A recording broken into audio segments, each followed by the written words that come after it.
तो वेलकम है गाइज। चलिए आज की वीडियो को शुरू करते हैं। तो आज के इस वीडियो में हम लोग रांची यूनिवर्सिटी का सेमेस्टर 7 का जो जियोग्राफी ऑनर्स है उसका मोस्ट वीवीआई जो आप लोगों का MJ16 है, MJ16 का क्वेश्चन आंसर करने वाले हैं। ठीक है, तो वीडियो को अंत तक वॉच कीजिएगा और यदि इस वीडियो को देख लेते हैं तो आप लोगों का जो MJ16 जियोग्राफी है उसका काफ़ी अच्छे से तैयारी हो जाएगा। मैं जितना क्वेश्चन दे रहा हूँ बस उतना आप लोग कर लीजिए।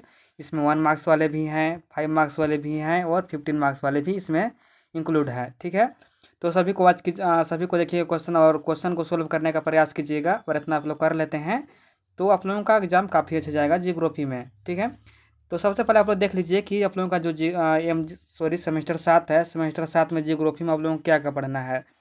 तो सेमेस्टर 7 में आप लोगों को जियोग्राफी में MJ16 पढ़ना है, MJ17, MJ18 और MJ19 पढ़ना है और इसके अलावा आप लोगों का MN1D यानी कि एक तो माइनर पेपर भी पढ़ना पड़ेगा आप लोगों को। तो टोटल आप लोगों का 5 पेपर जियोग्राफी में होगा, सभी का होगा। जैसे हिस्ट्री है, पॉलिटिकल है, इकोनॉमिक्स है, जितना भी सब्जेक्ट है सभी का 5 पेपर होगा और उसमें से एक रहेगा आप लोगों का माइनर पेपर और 4 आप लोगों का रहेगा मेजर पेपर। ठीक है, इससे पहले आप लोग 6 सेमेस्टर जो था उसमें से MJ15 तक एग्ज़ाम हो चुका है। अब जो NEP 2020 आया है, NEP 2020 के अनुसार आप लोगों को यहाँ पर 8 सेमेस्टर पढ़ना पड़ेगा। ठीक है, तो 8 सेमेस्टर में आप लोगों का 7वां सेमेस्टर एग्जाम हो रहा है। तो चलिए इसका हम लोग क्वेश्चन देखेंगे। तो सबसे पहले मैं आप लोगों को सिलेबस दिखा दे रहा हूँ। जो MJ16 है, MJ16 का यहाँ पर जियोग्राफी का जो है उसका सिलेबस देख लीजिए आप लोग क्या पढ़ना है। Natural resources management and environmental geography. ठीक है, इसका एग्जाम होगा 75 मार्क्स का। जिस प्रकार से आप लोग पहले एग्जाम देते थे उसी प्रकार से इसका एग्जाम होगा, सेम पैटर्न में होगा। इसमें आप लोगों को कुल 5 यूनिट पढ़ना है। यूनिट 1 में environment and resources management, ecosystem, concept, structure and function पढ़ना है। यूनिट 3 में क्या पढ़ना है, नेचुरल रिसोर्सेज कॉन्सेप्ट पढ़ना है, अपैरिजल एंड कंजर्वेशन पढ़ना है और यूनिट 5 में इन्वायरमेंटल प्रोग्राम्स पढ़ना है। ठीक है, और आप लोगों का 25 तारीख से एग्जाम शुरू है, 25 अगस्त से, तो आप लोगों के पास काफ़ी समय कम है। तो आप लोग कोशिश कीजिएगा कि सिलेबस पढ़ने का कोशिश मत कीजिएगा। ठीक है, मैं जितना क्वेश्चन दूंगा मैं पार्ट 1 और इसके अलावा पार्ट 2 आएगा, यदि आप लोग कमेंट करेंगे तब मैं पार्ट 1 और पार्ट जो 2 दूंगा, जितना मैं उसमें क्वेश्चन दूंगा सब उतना कर लीजिएगा आप लोग। जो आप लोगों का जियोग्राफी है, जियोग्राफी की काफ़ी अच्छी तैयारी हो जाएगा। और एक बात और जान लीजिए, जो आप लोगों का MJ19 है, MJ19 का एग्ज़ाम नहीं होगा, इसका आप लोगों का प्रैक्टिकल एग्ज़ाम होगा। ठीक है, तो आप लोग दिए होंगे पहले प्रैक्टिकल एग्ज़ाम तो पता होगा कैसा प्रैक्टिकल एग्ज़ाम होता है। 60 नंबर का प्रैक्टिकल एग्ज़ाम होता है और वाइवा होता है और प्रैक्टिकल कॉपी जमा करना पड़ता है, उससे मिलाकर 100 नंबर में से आप लोगों का एग्ज़ाम होता है प्रैक्टिकल एग्ज़ाम। इसका जो एग्ज़ाम होगा वो कॉलेज में ही होगा, आप लोगों का जहाँ पर कॉलेज में पढ़ रहे हैं वहीं पर होगा MJ19 का प्रैक्टिकल एग्ज़ाम। बाकी MJ16, 17, 18 का एग्ज़ाम होगा और माइनर का भी एग्ज़ाम होगा। समझ गए? चलिए आप लोग देख लीजिए MJ16 का सिलेबस क्या है। आप देख लीजिए आप लोगों का MJ17 है, MJ17 जो है उसका सिलेबस देख लीजिए। सोशल एंड ट्राइबल जियोग्राफी पढ़ना है आप लोगों को। इसमें टोटल कितना यूनिट है, तो इसमें भी आप लोगों का 5 यूनिट है। सोशल जियोग्राफी है, पीपलिंग प्रोसेस है, सोशल कैटेगरीज है, ट्राइबल जियोग्राफी है और ट्राइबल राइट्स है, लैंड है, फॉरेस्ट है, वाटर है। ये सभी चीज़ आप लोगों को पढ़ना है MJ17 में। इसी प्रकार से आप लोगों का जो MJ18 का सिलेबस है, पहले आप लोग सिलेबस देख लीजिए, उसके बाद मैं क्वेश्चन भी दिखाऊंगा। तो पहले आप लोग सिलेबस देख लीजिए। आप लोग के MJ18 जो है उसमें पढ़ना है ट्रांसपोर्ट एंड टूरिज्म जियोग्राफी पढ़ना है MJ18 में। इसमें देख लीजिए कौन कितना यूनिट है, तो इसमें भी आप लोगों का कितना यूनिट है, 5 यूनिट है। Nature scope, accessibility and models, nature scope and extent, type of tourism, infrastructure, ये सभी चीज़ आप लोगों को पढ़ना है MJ18 में। और आप लोगों का मैं बताया भी कि MJ19 है, MJ19 का आप लोगों का प्रैक्टिकल एग्जाम होगा। देख लीजिए यहाँ पर साफ साफ दिया हुआ है कि 3 घंटा का समय होगा, 60 मार्क्स का एग्जाम होगा, एक्सपेरिमेंट वाला एग्जाम होगा और प्रैक्टिकल जो नोटबुक रहता है वो 15 मार्क्स का होगा और 25 मार्क्स का आप लोगों का भाइवा पूछा जाएगा। तो ये सेम इसका भी 100 मार्क्स एग्जाम होगा, लेकिन इसका एग्जाम जो है कॉलेज में होगा। देख लिए। चलिए आज के इस वीडियो में हम लोग क्या करने वाले हैं, तो आप लोगों का जो MJ16 है क्या है, natural resources management and environmental geography पढ़ना है। इसका मोस्ट वीवीआई हम लोग क्वेश्चन करने वाले हैं। इसमें सभी प्रकार के जिस प्रकार से आप लोगों का एग्जाम होगा उसी प्रकार से मैं क्वेश्चन सेट किया हूँ। इसमें 1 मार्क्स वाले भी हैं, 5 मार्क्स वाले भी हैं और 15 मार्क्स वाले हैं। ठीक है, तो इतना आप लोग कर लीजिए तब तक के लिए। और यदि चाहते हैं कि इसका और भी क्वेश्चन आना चाहिए MJ16 का, तो इसका MJ16 का और भी मैं क्वेश्चन करवा दूंगा एग्जाम से पहले। बस आप लोग कमेंट कीजिएगा कि एक पार्ट 2 भी इसका आना चाहिए। इसी प्रकार से मैं 17 और 18 का भी करवा दूंगा। और जो आप लोगों का माइनर में होगा कमेंट कर दीजिएगा कि आप लोगों का माइनर हिस्ट्री रखे हैं, पॉलिटिकल रखे हैं, इंग्लिश रखे हैं, हिंदी रखे हैं, जो भी रखे होंगे मैं उसका करवा दूंगा। ठीक है, तो चलिए सबसे पहले देख लेते हैं आज MJ 16 का क्वेश्चन आंसर। तो पहला क्वेश्चन 1 मार्क्स वाले क्या है कि पर्यावरण क्या है। तो सिंपल सा क्वेश्चन है कि जो हमारे चारों तरफ दिखाई देता है, निर्जीव और जो जीवित जो वहाँ पर रहते हैं, उसी को हम लोग क्या बोलते हैं, पर्यावरण कहते हैं। ये क्वेश्चन यहाँ पर बेसिक से पूछ दिया है। दूसरा क्वेश्चन क्या है कि प्राकृतिक संसाधन क्या है। तो प्राकृतिक से मिलने वाले उपयोगी चीज़ों को प्राकृतिक संसाधन कहते हैं। यहाँ पर जितने भी आंसर है वो इजी वे में है, आप लोग याद कर सकते हैं। ये यहाँ पर सिंपल क्वेश्चन भी है और डिफिकल्ट भी है, जो आप लोगों के एग्जाम में आने की संभावना है। और कुछ क्वेश्चन ऐसा होता है जो आप लोगों को पूरा बेसिक क्वेश्चन पूछ देता है, जो आप लोग नहीं जान पाते हैं। तो पर मैं कुछ बेसिक क्वेश्चन भी करवा दे रहा हूँ, आप लोग कर लीजिए। तीसरा क्वेश्चन क्या है कि प्राकृतिक संसाधन कितने प्रकार के होते हैं। तो 2 प्रकार के होते हैं, नवीकरणीय और अनवीकरणीय होते हैं। ठीक है, क्वेश्चन नंबर 4 क्या है कि मानव पर्यावरण संबंध क्या है। तो मानव और पर्यावरण के बीच आपसी संबंध को मानव पर्यावरण कहते हैं। यहाँ पर जो है ये क्वेश्चन आंसर हिंदी में दिया हुआ है। यदि किसी बच्चे जो होंगे वो इंग्लिश मीडियम से बिलोंग करते हैं तो इन लोगों का मैं क्वेश्चन जो और इसका जो क्वेश्चन पेपर है मैं इसको सेंड कर दूंगा आप लोगों को व्हाट्सअप में। बस आप लोग इसमें व्हाट्सअप कर दीजिएगा 9301483451। ठीक है, इसमें आप लोग व्हाट्सअप कर दीजिएगा, मैं इसका PDF भेज दूंगा। और यहाँ पर प्राइवेसी के लेकर चिंता मत कीजिएगा, मैं आप लोगों को प्राइवेसी बिल्कुल रखूँगा। मैं किसी के पास मैसेज नहीं करूँगा। यदि आप लोग डाउट होंगे कि मैसेज करेंगे फिर वहाँ से नंबर मेरा अलग चल जाएगा, तो मैं किसी का ऐसा करने वाला नहीं हूँ। और इतना ही आप लोग डाउट लग रहा है तो आप लोगों का मैं जो है इसका जो PDF है वो डिस्क्रिप्शन में दे दूँगा, आप लोग डाउनलोड कर लीजिएगा। बस आप लोग कमेंट कर दीजिएगा कि इसका इंग्लिश PDF डिस्क्रिप्शन पे अपलोड कर दीजिए। तो मैं डिस्क्रिप्शन में इसका इंग्लिश वर्जन भी आप लोगों को अपलोड कर दूँगा और हिंदी तो कर ही दूँगा। जैसे मैं वीडियो अपलोड करूँगा उसी समय आप लोगों का हिंदी का भी PDF अपलोड कर दूँगा डिस्क्रिप्शन से, तो आप लोग डाउनलोड कर लीजिएगा वहाँ से। और इंग्लिश वाले आप कमेंट करेंगे कि इंग्लिश में भी चाहिए तो इंग्लिश में भी मैं वहाँ पर दे दूँगा। और किसी बच्चे का यदि चाहते हैं पर्सनली तो इसमें व्हाट्सअप कर दीजिएगा, मैं व्हाट्सअप में आप लोगों को भेज दूँगा। ठीक है, बिल्कुल फ्री है, पैसा नहीं लगने वाला है 1 रुपया भी। चलिए अगला क्वेश्चन देखते हैं। अगला क्वेश्चन क्या है कि प्राकृतिक संसाधन प्रबंधन क्या है। तो प्राकृतिक संसाधनों का सही उपयोग और उनकी रक्षा करना संसाधन प्रबंधन कहलाता है। ठीक है, कि जो प्राकृतिक संसाधन है उसका सही से उपयोग करना, सही से उपयोग करेंगे तभी हमारे जो आने वाले पीढ़ी हैं उनके लिए बचा रह सके, और उनका क्या करना, रक्षा करना संसाधन प्रबंधन कहलाता है। यानी कि सीधा शब्दों में कहें तो प्राकृतिक संसाधन का सही से उपयोग करना, जितना ज़रूरत है उतना ही उपयोग करना और उसका रक्षा करना। यानी कि यहाँ पर अंधाधुंध नहीं, जैसे कि मान लीजिए यहाँ पर क्या हो रहा है, कभी पेड़ों की अंधाधुंध कटाई हो रही है, तो इस प्रकार से हम लोगों को नहीं करना है, उसका रक्षा भी करना है। क्वेश्चन नंबर 6 क्या है कि पारिस्थितिकी तंत्र क्या है। तो जो इकोलॉजी है वो क्या है, जीवों और उनके आसपास के पर्यावरण के बीच आपसी संबंधों को पारिस्थितिकी तंत्र कहते हैं, यानी कि इकोसिस्टम कहते हैं। जो जीव है और उनके आसपास के जो पर्यावरण है उसके बीच में क्या संबंध है उसी को बोलते हैं पारिस्थितिकी तंत्र। ठीक है, अगला क्वेश्चन क्या है कि पारिस्थितिकी तंत्र के 2 मुख्य घटक कौन कौन से हैं। तो जैविक और अजैविक घटक, ये 2 हैं पारिस्थितिकी तंत्र के घटक, यानी कि 2 प्रकार के होते हैं, जैविक और अजैविक। जैविक घटक क्या होते हैं, तो जैसे कि पर्यावरण में मौजूद जो सभी जीवित चीज़ें होती हैं उसको क्या बोलते हैं, जैविक घटक। और जो जल हो गया, वायु हो गया, मिट्टी, यानी कि जिसमें जीवन नहीं होता है, जो निर्जीव होता है, उसको बोलते हैं अजैविक घटक।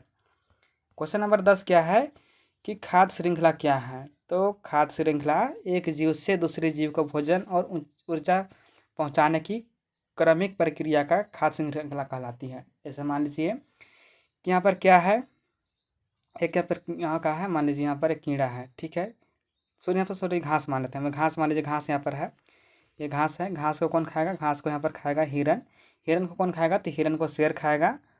तो इसी प्रकार से जो चलती है प्रक्रिया उसको क्या बोलते हैं हम लोग, खाद्य श्रृंखला बोलते हैं। ठीक है, क्वेश्चन नंबर 11 क्या है कि भूमि संसाधन का क्या महत्व है। तो भूमि का उपयोग खेती,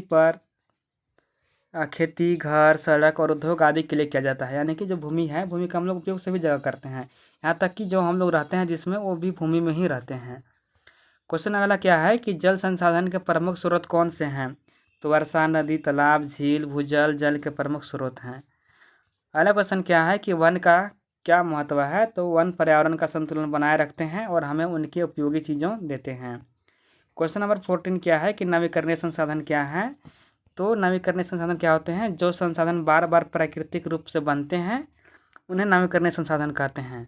ठीक है, तो यहाँ पर नवीकरणीय संसाधन क्या हो गया, जैसे कि यहाँ पर क्या है वो, जैसे सूर्य प्रकाश हो गया, ये क्या किस प्रकार का संसाधन है, तो यह नवीकरणीय संसाधन है।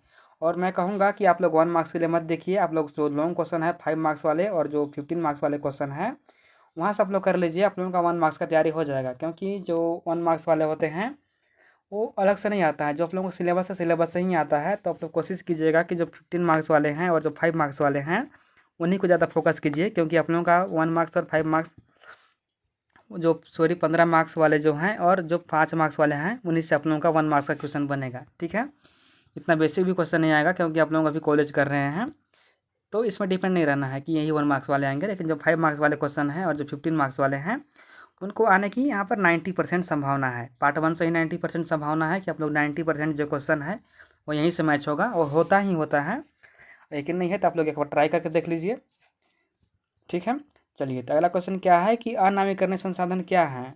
तो जो एक बार में ख़त्म हो जाता है उसको क्या बोलते हैं, अनवीकरणीय संसाधन होते हैं। और यह क्या होता है, यह सीमित मात्रा में होता है। जैसे कोयला हो गया, पेट्रोलियम पदार्थ हो गया, ये सभी क्या है, अनवीकरणीय संसाधन है। ठीक है, अगला क्वेश्चन क्या है कि नवीकरणीय ऊर्जा का एक उदाहरण क्या है, तो सौर ऊर्जा हो गया, यानी कि सोलर से जो निकलता है रोशनी उसी को बोलते हैं सौर ऊर्जा। अगला क्वेश्चन क्या है कि सतत विकास क्या है, तो ऐसा विकास करना जिसमें आज की ज़रूरत तो पूरी हो और भविष्य की ज़रूरतों भी सुरक्षित रहें। यानी कि हमें ऐसा विकास करना चाहिए जो हमारे आने वाली पीढ़ी को है उसके लिए बचा रहे और हम लोग भी सही से उपयोग कर सकें, उसी को बोलते हैं सस्टेनेबल डेवलपमेंट। अगला क्वेश्चन क्या है कि प्राकृतिक संसाधन का संरक्षण क्या है, तो जो प्राकृतिक संसाधन है उसको बचाना और उसका सही से उपयोग करना प्राकृतिक संसाधन कहलाता है। अगला क्वेश्चन क्या है कि UNEP का पूरा नाम क्या है, और एक क्वेश्चन स्टार कर लीजिए, ये क्वेश्चन आने की संभावना है। UNEP का पूरा नाम लिखने का आ सकता है। तो यूनाइटेड नेशन इन्वायरमेंटल प्रोग्राम्स होता है, यानी कि संयुक्त राष्ट्र पर्यावरण कार्यक्रम UNEP का फुल फॉर्म होता है। और यह भी क्वेश्चन स्टार कर लीजिए कि इसको भी आने की संभावना है। क्या क्वेश्चन है कि भारत की राष्ट्रीय पर्यावरण नीति कब लागू हुई थी, तो 2006 में लागू हुआ था, जो भारत के राष्ट्रीय पर्यावरण नीति था। ठीक है, ये रहा 1 मार्क्स वाले। अब यहाँ पर देख लीजिए 1 मार्क्स वाले हमको लग रहा है कि यहाँ से 2 ही क्वेश्चन आने की संभावना है, एक ए और एक ए। इसके अलावा नहीं आएगा। ऊपर जो क्वेश्चन है वो बेसिक सा क्वेश्चन है जो आप लोग पढ़े होंगे और सबको पता भी होगा, ये बेसिक क्वेश्चन है जियोग्राफी का। और यदि आप लोग चाहें कि इसके अलावा भी आप लोगों का 1 मार्क्स वाले जो इसको आने की एग्जाम में संभावना है उसको मैं लाओ वीडियो, तो आप लोग कमेंट कीजिएगा। और यदि आप लोग मेरा बात सुने तो आप लोगों को मैं कहूँगा कि 5 मार्क्स वाले जो क्वेश्चन हैं और जो 15 मार्क्स वाले क्वेश्चन है उसको पढ़ लीजिए। इतना पढ़ देते हैं आप लोगों को, तो 1 मार्क्स वाले क्वेश्चन आप लोगों को आप बना लीजिएगा, खुद से बना लीजिएगा, क्योंकि उससे बाहर क्वेश्चन नहीं आता है। हम लोगों के जो 5 मार्क्स है और 15 मार्क्स जो क्वेश्चन है वहीं से आप लोगों को पूछता है। तो देख लीजिए 5 मार्क्स वाला पहला क्वेश्चन क्या है कि पर्यावरण एवं प्राकृतिक संसाधन प्रबंधन की अवधारणा स्पष्ट कीजिए। यानी कि पर्यावरण क्या है और जो प्राकृतिक संसाधन प्रबंधन है उसका क्या अवधारणा है स्पष्ट करना है। ठीक है, क्वेश्चन नंबर 2 क्या है कि मानव और पर्यावरण के बीच पारंपरिक संबंध का वर्णन कीजिए। यानी कि मानव और जो पर्यावरण है उसके बीच जो पुरानी पारंपरिक संबंध है वो कैसा है उसका वर्णन करना है। ठीक है, तो पहले आप लोग क्वेश्चन देख लीजिए कि क्या क्या क्वेश्चन है। तो क्वेश्चन नंबर 3 क्या है कि पारिस्थितिकी तंत्र की संरचना एवं कार्यों का वर्णन कीजिए। और क्वेश्चन नंबर 4 क्या है कि भूमि जल एवं वन संसाधनों की प्रमुख समस्याओं का वर्णन कीजिए। ठीक है, क्वेश्चन नंबर 5 क्या है कि ऊर्जा संसाधन के नवीकरणीय एवं अनवीकरणीय प्रकारों को समझाइए। और क्वेश्चन नंबर 6 क्या है कि सतत विकास की अवधारणा एवं महत्व को स्पष्ट कीजिए। यार आप लोगों का 5 मार्क्स वाले क्वेश्चन। अब यहाँ पर देख लीजिए 15 मार्क्स वाले जो क्वेश्चन हैं वो 10 हैं और 10 से ही आप लोगों को 6 की आने की संभावना है। ठीक है, क्योंकि आप लोगों का जो क्वेश्चन होता है वो 6 ही आता है। तो जब 15 मार्क्स वाले मैं 10 से पर सेट कर दिया हूँ, यानी कि मैं क्वेश्चन नहीं, एक गेस क्वेश्चन दे रहा हूँ, यानी कि जिसको आने की फुल संभावना है एग्जाम में, मैं वही क्वेश्चन सेट किया हूँ। तो आप लोग इतना तो कर ही सकते हैं, क्योंकि आप लोग सिलेबस में नहीं पढ़े होंगे, हमको पता है आप लोग नहीं पढ़े होंगे, तो आप लोग इतना कर लीजिए, इतना कर लेते हैं आप लोगों को, तो सभी का अच्छा यहाँ पर एग्जाम जाने वाला है। तो 15 मार्क्स वाले क्वेश्चन में पहला क्वेश्चन क्या है कि पर्यावरण एवं प्राकृतिक संसाधन प्रबंधन की अवधारणा को स्पष्ट करते हुए मानव पर्यावरण संबंधों का विस्तार से वर्णन कीजिए। ठीक है, यहाँ पर क्वेश्चन दिया हुआ है, आप लोग देख लीजिए। मैं इसको पढ़ूंगा नहीं, क्योंकि क्वेश्चन पढ़ने से कोई फायदा नहीं है, क्योंकि इसका मैं आंसर नहीं बनाया हूँ। आंसर इसलिए नहीं बनाया हूँ क्योंकि आप लोग आप लोगों का मैं कमेंट का यहाँ पर इंतज़ार कर रहा हूँ। यदि आप लोग कमेंट करते हैं कि इसका आंसर भी बना दीजिए, तो आंसर भी मैं अपलोड कर दूँगा। बस आप लोग यहाँ पर जो है आप लोग कमेंट कर दीजिएगा। और आंसर बनाने की इसलिए मैं नहीं बनाया हूँ क्योंकि वीडियो काफ़ी लंबा हो जाएगा, क्योंकि आज सिलेबस भी डिस्कस करना था कि आप लोगों को क्या क्या पढ़ना है जियोग्राफी में, इसलिए भी आंसर मैं नहीं किया हूँ। तो यदि आप लोग कहेंगे कि इसका आंसर भी चाहिए तो मैं अगले बार से इसका आंसर के साथ क्वेश्चन करवाऊँगा। बस आप लोग कमेंट कर दीजिएगा कि साथ में आंसर भी चाहिए। आप लोगों का कमेंट के ऊपर डिपेंड करता है। यदि आप लोग जैसा कहेंगे, आप लोगों को क्वेश्चन बस चाहिए तो मैं क्वेश्चन बस केवल प्रोवाइड कर दूँगा, और आंसर के साथ समझा दूँ मैं, तो आप लोग आंसर के साथ भी मैं समझा दूँगा। बस आप लोग कमेंट कीजिएगा कि आप लोगों को कौन सा तरीका बेस्ट लगता है। क्या मैं जो क्वेश्चन देता हूँ क्वेश्चन देकर छोड़ दूँ, या क्वेश्चन और आंसर का PDF में दे दूँ, आप लोग खुद से पढ़ लीजिएगा, या मैं क्वेश्चन आंसर देख कर समझा दूँ एक बार। आप लोग जैसा कहेंगे वैसा मैं करूँगा। बस आप लोग कमेंट कीजिएगा, ठीक है। इतना क्वेश्चन देख लीजिएगा। उसके अलावा भी आप लोगों का जो 6 मोस्ट VVI है जिसको आने की संभावना फुल है, जो 15 नंबर में आ ही सकता है। पहला क्वेश्चन क्या है कि पारिस्थितिकी तंत्र की संकल्पना, संरचना एवं कार्य, यानी कि जो पारिस्थितिकी है इकोसिस्टम है, इसको कर लीजिएगा क्या होता है। दूसरा क्या है कि भूमि जल वन एवं वन, ठीक है, भूमि जल एवं वन संसाधन वितरण उपयोग समस्याएं प्रबंधन क्या किया है, ये चीज़ कर लीजिएगा। और क्या है ऊर्जा संसाधन कर लीजिएगा, वर्गीकरण इसका उपयोग समस्याएं और संरक्षण, ये सभी चीज़ कर लीजिएगा। सतत जो है संसाधन विकास, इसका अवधारणा महत्व और सिद्धांत देख लीजिएगा। पर्यावरण एवं प्राकृतिक संसाधन का संरक्षण, आवश्यकता एवं महत्व एवं उपाय भी कर लीजिएगा, ठीक है। और इसके अलावा आप लोगों को ये देख लीजिए पर्यावरण की जो कार्यक्रम नीतियाँ हैं या VVI है, ये आएगा ही आएगा, ये आने की फुल संभावना है। वैश्विक, राष्ट्रीय एवं स्थानीय स्तर पर इसका क्या क्या भूमिका है, आप लोग देख लीजिएगा। तो ये रहा आप लोगों का क्वेश्चन। यदि आप लोग चाहेंगे इसका आंसर भी, तो मैं आंसर भी इसका अपलोड कर दूंगा इवनिंग तक। बस आप लोग कमेंट कीजिएगा। एक भी बच्चे का कमेंट आता है कि इसका आंसर भी चाहिए, तो मैं आप लोगों का आंसर भी करवा दूंगा। बस आप लोग कमेंट कीजिएगा। और इसके अलावा भी मैं आप लोगों को सभी जो पेपर है MJ 17, 18 और 19 का तो प्रैक्टिकल एग्जाम आप लोगों का होगा, लेकिन जो माइनर है माइनर का भी तैयारी करवाऊँगा। तो बस आप लोग कमेंट कीजिएगा। और इसके अलावा भी और वीडियो आएगा। मैं कुछ समय अभी वीडियो नहीं आ पा रहा था क्योंकि मैं थोड़ा सा बिजी हो गया था। कुछ बच्चे कमेंट भी कर रहे थे कि जियोग्राफी का बनाइए। इससे पहले मैं हिस्ट्री का बना दिया हूँ MJ 16 का, और मैं MJ 17, 18, 19 सभी का बना दूंगा। बस आप लोग चैनल पर पहली बार आए हैं तो चैनल को सब्सक्राइब कर लीजिए, और जो वीडियो है अपने दोस्तों के पास भी शेयर कीजिए, ठीक है गाइज। फिर मिलेंगे नई वीडियो के साथ, तब तक के लिए पढ़ते रहिए, एग्जाम की तैयारी कीजिए। बेस्ट ऑफ लक, धन्यवाद।